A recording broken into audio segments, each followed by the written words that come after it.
కంచిపట్టు చీరల సామ్రాజ్యం వారాహి సిల్క్స్ 4వ స్టోర్ ఇప్పుడు మన పార్టీ సెంటర్ లో సెప్టెంబర్ 27 గొప్ప ప్రారంభం. ఆంధ్రప్రదేశ్ లో కూటమి ప్రభుత్వం మరొక హామీని నెరవేర్చే దిశగా అడుగులు వేస్తుంది. ప్రధానంగా ఎన్నికల సమయంలో కూటమి ప్రభుత్వం చేసినటువంటి ఒక ముఖ్యమైన వాగ్దానం రాయలసీమలో హైకోర్టు డివిజన్ బెంచ్ ఏర్పాటు.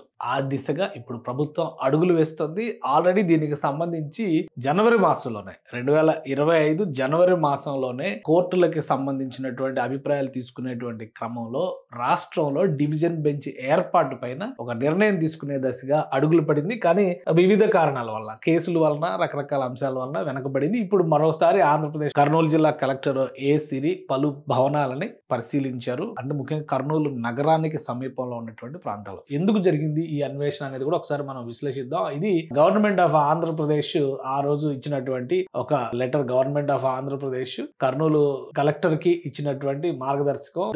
Superintendent engineering, roads and buildings కి సంబంధించి, అలానే కమిషనర్ కి, రెవెన్యూ డివిజనల్ ఆఫీసర్ కి ఇచ్చినటువంటి నోటు 29వ తేదీ జనవరి మాసం 2025లో ఈ ప్రాసెస్ మొదలు పెట్టారు. Already Andhra Pradesh requested furnish the information. ఇది ఏపీ హైకోర్టు అడిగినటువంటి రిక్వెస్ట్ కి తగ్గట్టుగా 15 మంది జడ్జిలు ఉండడానికి, 15 మంది జడ్జిలతో కూడినటువంటి కోర్టు సముదాయాన్ని ఏర్పాటు చేయడానికి, వివిధ రకాల సిబ్బంది, అక్కడ వసతులు కల్పించడానికి కర్నూలు జిల్లాలో ఏమున్నాయి దానిపైన అధ్యయనం చేయాల్సిందిగా అప్పట్లోనే జిల్లా కలెక్టర్ ఆదేశాలు జారీ చేశారు. కానీ ఇది వివిధ రకాల కేసులు, అంశాలు ఉండడం వలన పెండింగ్ లో పడింది. ఏపీ హైకోర్టు కూడా పూర్తిగా తమ విచక్షణతోనే కర్నూలులో డివిజన్ బెంచ్ ఏర్పాటు చేయాలా వద్దా అనే నిర్ణయం తీసుకుంటాం. ప్రభుత్వాలు ఎన్నికల హామీలకు తమకు సంబంధం లేదని చెప్పి ఇటీవలే విచారణ సందర్భంగా తేల్చి చెప్పేసిన నేపథ్యంలో మరోసారి కర్నూలులో డివిజన్ బెంచ్ ఏర్పాటుకు సంబంధించినటువంటి ప్రక్రియని ఏపీ ప్రభుత్వం ముమ్మరం చేసింది.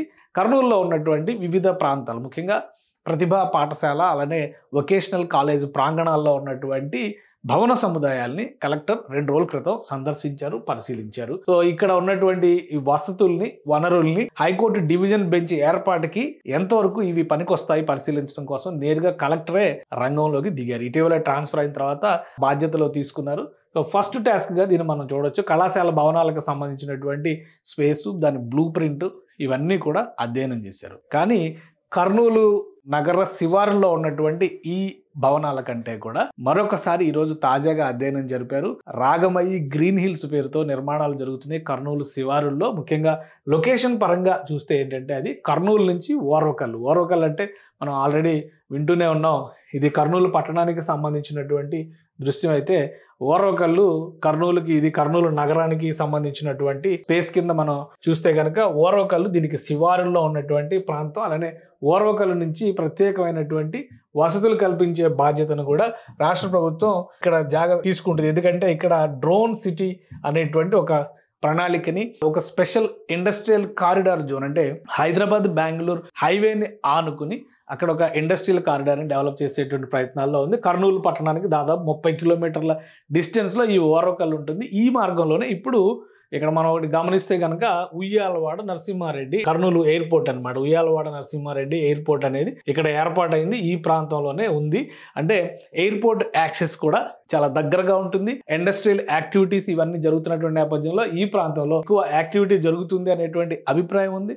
అలానే ఈ మార్గంలో వచ్చేటువంటి దారిలోనే రాగమయ్యి గ్రీన్ హిల్స్ పేరుతో నిర్మాణాలు జరిగినాయి. ప్రైవేట్ నిర్మాణాలు అవి. ఆ నిర్మాణాలకు సంబంధించినటువంటి యజమానులతో కూడా కలెక్టర్ సిరి ఈ రోజు సంప్రదింపులు జరిపినట్టుగా తెలుస్తుంది.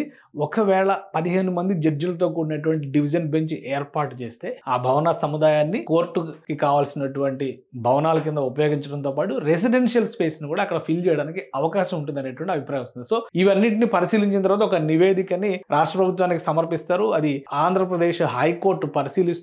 జడ్జిల బృందం లేదా హైకోర్టు నియమించినటువంటి కమిటీ నేరుగా ఈ ప్రాంతాన్ని పరిశీలించిన తర్వాత ఇవి డివిజన్ బెంచ్ ఏర్పాటుకు అనుకూలంగా ఉన్నాయనేటువంటి అభిప్రాయం కనుక వ్యక్తపరిస్తే డివిజన్ బెంచ్ ఏర్పాటు చేయడానికి కావాల్సినటువంటి ప్రొసీజర్ని ప్రారంభించేటువంటి అవకాశం ఉంది. సో ఒక అడుగు ముందుకు పడినట్టుగానే మనం చూడాల్సి ఉంటుంది. ఇప్పటివరకు కేవలం చర్చలకు మాత్రమే పరిమితమైనటువంటి ఈ డివిజన్ బెంచ్ ఏర్పాటు, ఆంధ్రప్రదేశ్లో 2వ బెంచ్ ఏర్పాటు, ఆ బెంచ్ ఏర్పాటు ఆవశ్యకత, వీటన్నిటిపైన ఇప్పటికే రాష్ట్ర ప్రభుత్వం నివేదికలు సమర్పించింది. సుప్రీంకోర్టు అనుమతి ద్వారా ఈ డివిజన్ బెంచ్ ఏర్పాటు చేయాల్సి ఉంటుంది. కాబట్టి ఫస్ట్ హైకోర్టు సాటిస్ఫై అయితే ఈ నివేదిక పైకి వెళ్లేటువంటి అవకాశం ఉంటుంది. ప్రొసీజర్ కంప్లీట్ అయితే కనుక వీలైనంత త్వరగా ఆంధ్రప్రదేశ్లో, ముఖ్యంగా రాయలసీమలో డివిజన్ బెంచ్ ఏర్పాటు అయ్యేటువంటి అవకాశాలు కనిపిస్తున్నాయి.